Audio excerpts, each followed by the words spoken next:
We Obakai on the 18th of November 2022. Cristiano Ronaldo granted interview with PS Morgan. It was released on that date. And how say Manchester United problems, particularly on the part of the Glazers. And also Glazers no omunje club no because untimi nka a club in the caliber and the status of Manchester United. Na uko mu training grounds akofi na diare na ache. Uko ho na ye ka just Manchester United training grounds ni a unjindi. In fact, as far as I'm concerned, ebi obi betime prove me wrong. Since omoji assassin in 1996, 2000, omo ewie ye omo started, you know. Omo nye major facelift bi ada. In fact, we cry state of the art costed them only 50 million pounds. But the Glazers never spent to do this something like this ever. And no more training more copim last season. So Ronaldo vehemently Kofi complaining. Now because of Ronaldo, the popularity, anyhow bigger or yeah the news go viral, no, this really affected the reputation of Manchester United in the wider public. And yes, Obianim so Manchester United see ya one omu training grounds because it was badly exposed. Omu for money unu ikra Kofi no mwate. Now said Jim Ratcliffe Obeji United no. Don't forget say the shares ni eketo bi. But the shares ni came with a certain mandate of adia obabeye. And one, say obe making sure so obe lift United infrastructure. Two, sporting projects no on the base spearhead. In the players ebeba technical team administrators bibia no edanabem. In the Glazers near more relaxed. Now it is Ratcliffe's era. Any you woman no. And they did this PR. Any media publications, you know, they should have released state of the art Carrington training grounds, you know, to everybody. Ama release you on socials, any baby, for everybody to see. Say, nay, Manchester United Kofi Carrington, no. Say, after so many man architect Foster and partners for 14 months per. Kofi Omo enter into a massive renovation where a total overhaul until nay Carrington training grounds no Kofi enter that dani biem anno mesimon ko training okọ share no trust ya Carrington na so what you say onu kura wura mu no Kofi e mesimon a trust ya Carrington wa hu sampa Carrington training grounds no good and they needed this. Do you know why? Ronaldo now cannot free Real Madrid never. The best of infrastructure and facilities. Again, ofri wa ko Juventus J Arena ho any bibia na afi no moaye. And he seen the way a modern new meko any the obe PS Manchester United. What they say? And they Manchester United teams you know omo tipen for Liverpool free Melwood right? Waba AXA training complex. Leicester no near there. Almost every top team Kofi was send training grounds and in a stadium, you know. But Manchester United, no. And you see, United problem, no. Kofi, sometimes. So, per se, team, no. Also, san nioma for you to get results on the field of player. It starts from the training grounds. It starts from the infrastructure. What am I saying? And United needed to start from here. And Sani Aba Park, and so. Now, and they reach for the main entrance, no, eto so. Hadibi. Kofi main entrance no se uremu a say that you kwa catch us and bibia sesa uremu wie ya on the front desk o ma twro welcome to Carrington front desk wa o next one who say enei aha na waba no now omoye an ultra modern gym Kofi ura how to sampa no players no omoye training na hwe omo anim hwe branding boemo to Manchester United na hwe ayi Patrick Dogu no utumi sampa eye Niger Sonko and bibia ye mono and architect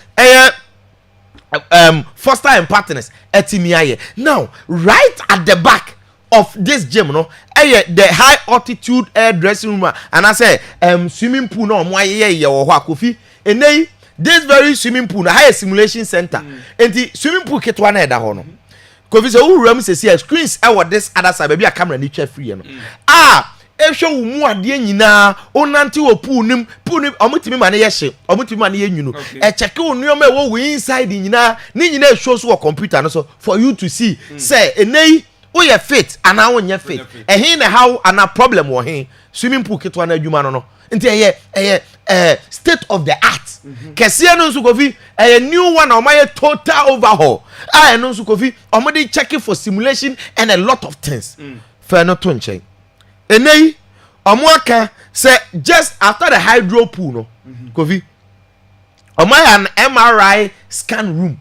MRI scan room no wura hokra uhu training complex no. Baby omuye training no uhu ho nyina. Enti the view of it kra no enya asem ketwa. That should tell you sampa. In fact Europe and kasa na nye team bia na wo those kind of training complex including MRI. Enye no kwa. Omo nutrients and omo coffee table no. Baby omo coffee ni ade wo. Kofi. Eno so wura ho a utumu sampa. Omo sesa nioma bebrebe. Heba light omo dia decorate wo enkonwa seating and everything. In fact dressing room ho kra no training grounds na de no. Na 25. Now according to them, omo increasing it to 30, meaning say any match and work as say stadium dressing room no enkra na omo nya 18 omo nko dress separate. But this is a training ground. And this enkra na ya there our junior team ni mu a kofi omo ba senior team so me train omo ne mpanifo ni nya be dress abom. So it should motivate even enkra no to be doing well. And now 5 extra seats to the 25. Esan ye big again. Obi aloka no enioma omo aye ewom enya nsem ketwa enei eho ena bonache say every single message our coach ebe send no directly unya ho and it tells you sampa Manchester United for no kofi omo de nioma awurawura mu a omo kire say omo ko omo nimpa now aha a basement e form ho so ofro upstairs akofi omo aye the famous wall omo design into a portion of museum and this is very very technical. Look onipa na odi adwene ba na adwene mu da ho enti enei say no maye wo no so for upstairs ubedi kashia trophies that Manchester United ageno a training grounds so ubekọ soro beba from enye ba akonya mienu enti o maye replica of all the trophies no mageno say who start afra ubeshia Champions League first enti who co training no nim say team na wo gbo no age Champions League enti we say o yire wo ho who free Champions League you come to the Premier League. Free Premier League now in that order you come to the Europa League and sana FA Cup to so now when him says so free so one so now oba and also we start here share Champions League first no we share Premier League no we share other trophies no and the omo person players no who know the history and the records of every single thing our club no. In fact Ten Hag akogina Premier League no akotwa mfonyini kakra and previous Amorim enra omo the Biniman eko ho and kofi omo koye no omo show no everywhere emo no so video ni nyina e post wo in YouTube on ye hu Sir Jim Ratcliffe Omar Berardi ye hu Sir Alex Ferguson. In fact players no any ade omo to ho no munya adaje. In fact architect first time partners no woman no omo chire ahaye say the entire years. In fact omo so omo gi players ni be input which is Bruno na omo gi players ni be input as to say na ga wan no frɛ no kofi say kwan be no omo fa so a omo nye say nti certain parts so konom coffee kra na ube hunu Manchester United in panimfo no any technical team no any ade so omo tete to omo office omo hye glass and ni nyina creative bonding because officially na ni hwe na wo hwe team now so hwe ni nyina no kofi it creates that air chemistry in the environment no upstairs ho na amafro awie na amakoduru ho no kofi omo wo proper lounge won so wo ho a more relaxing nyina hu training grounds no and the nyoma na omo aye even top and Sankra na lounge or look at that review no wow. And aside the lounge kofi unim say a whole sign ben the briefing room baby a coaches tactical instruction no PSG for dan bi na Enrique de Mbappe ko share mu ko tell say on tackle na one tackle something like that with a big screen before a game and now training do omo kwaye no obede mbekọ akọ no ma kire mu ni nyina and Sankra na kofi mwesi form akọ park ne so akọ ball nti mbo emonum de eso omo so te na kofi ball no omo ti be yiro omo ho because e say nneoma esesa Manchester United no is huge now enei nipa ya de osaye nye de bia na ebo obi achi Sir Jim Ratcliffe. In fact United fans nen shedam pen na asem because emre yete say Qatar for the person omo to United no the amount that they wanted to buy Manchester United with particularly no more to every Glazer for nsema United for ni chiri omo no enti omo anya no Ratcliffe no buy no ho ye omo hi so ono na atwintwa mu a omo de ama na ja oye UK ni enti do omo penasem. In fact ba papa yi ba yi so far with this dressing room crowd what me aye right on time. Enye no nko a. Wa restructure the technical team. E wom say binum kɔ Dana short no binum de abufu afri United mebo a. Okay. Aka o ma berade de okɔfa o free Manchester City ni ade eba be shame no. Aside no well, yes, switch changes the Ruben Amorim before coming. And then the new man go here as a start. But all but no be a bon about so a very good coach. Ruben Amorim request our open as in signing. The United players don't pass on Motono Bianto, but coach enough for us at this very window. Bram Buemo to Manchester United. Here we go. Matthews Cunha, Sescu already, and they Bibia just go all out for Carlos Baleba. Yes, and ye Baleba nkwa.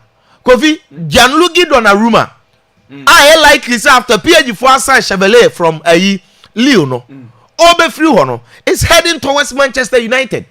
And he even so already all year off the field with regards to the dressing room and everything. And they are all year when it comes to signings. At least he's doing something good. Now, meaning said the bigger issue no will have to do with the Old Trafford. Now, let's remember Old Trafford full view no.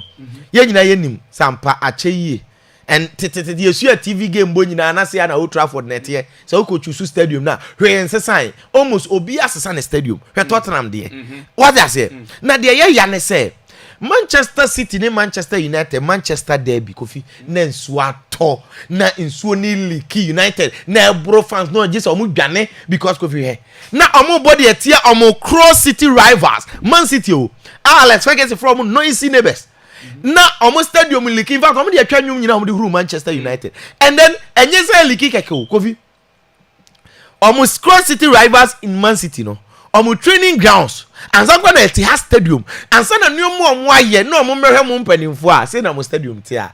I think the bigger one will have to be this, but so far it is a very very good news for team and Manchester United. So we are new training grounds and it is because of the damage of the Ronaldo Kayana. If you are seeing in our fan, they decided to broadcast this for everybody to see. Say na Carrington some confusion saying that here into right now no be our first hand information, first hand video, more promo video no into Facebook, YouTube, X,